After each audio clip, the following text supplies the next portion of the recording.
ये खबर KR मंगलम university द्वारा प्रस्तुत की गई है। सुप्रीम कोर्ट ने सीबीएसई की 3 लैंग्वेज पॉलिसी पे तुरंत रोक लगाने से साफ इनकार किया है। बहुत बड़ा स्टेटमेंट है ये सीबीएसई को जवाब देते हुए। कोर्ट ने इस मामले की सुनवाई पे करते हुए ये कहा है कि कोई भी नई भाषा सीखना कभी एक बेहतर ऑप्शन नहीं बन सकता है।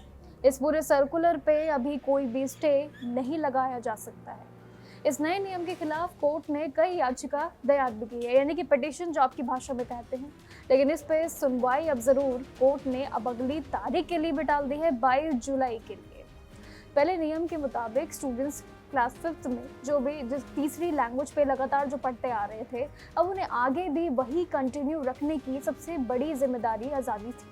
लेकिन इसमें अब काफ़ी फ्लैक्सिबिलिटी मिलती थी और ऐसे में कोई भी एक स्ट्रिक्ट रूल, कितना भी एक कड़ा नियम क्यों ना हो, वो भारतीय भाषा पढ़नी ज़रूर है, ये नियम था।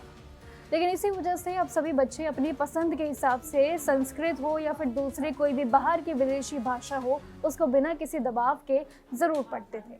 लेकिन अब नए अपडेट के मुताबिक क्लास 9th के स्टूडेंट्स के लिए 3 लैंग्वेज ये पॉलिसी पे पढ़ना अनिवार्य यानी कि ज़रूरी कर दिया गया है। और सबसे बड़ा बदलाव ये है कि इनमें से 2 लैंग्वेज का जो कि भारतीय होना बहुत अनिवार्य है। आपके लिए ज़रूरी होगा कि भारतीय भाषाओं का ज़रूर आप ध्यान रखें।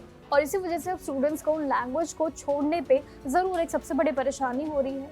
वहीं क्लास 5th में लगातार पढ़ने ज़रूर आ रहे हैं और जितने स्टूडेंट्स हैं उनके लिए चीज़ें बहुत कॉम्प्लिकेट हो रही है। इंग्लिश में भी मूल यानी कि नेटिव लैंग्वेज माना गया है, जिससे लेकर भी अभी काफ़ी सवाल जवाब लगातार जारी है।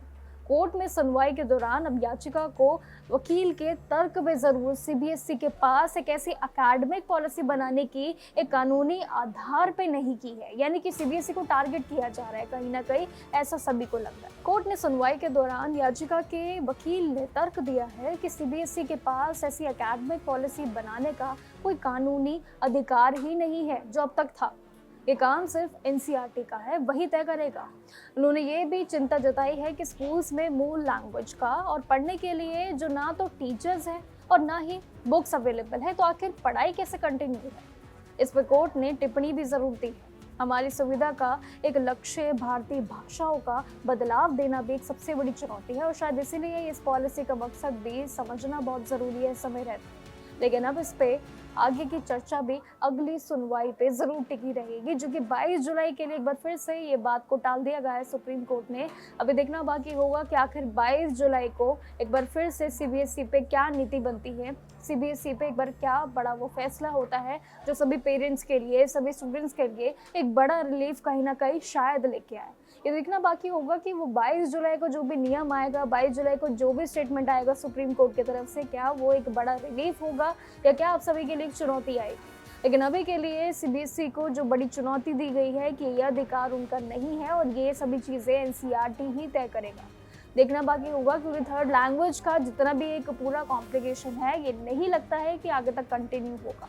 आपको कैसा लगा सुप्रीम कोर्ट का ये सीबीएसई पे नया फैसला? कमेंट सेक्शन में ज़रूर बताइएगा। बाकी जानकारियों के लिए ज़रूर देखते रहिएगा जागरण जोश।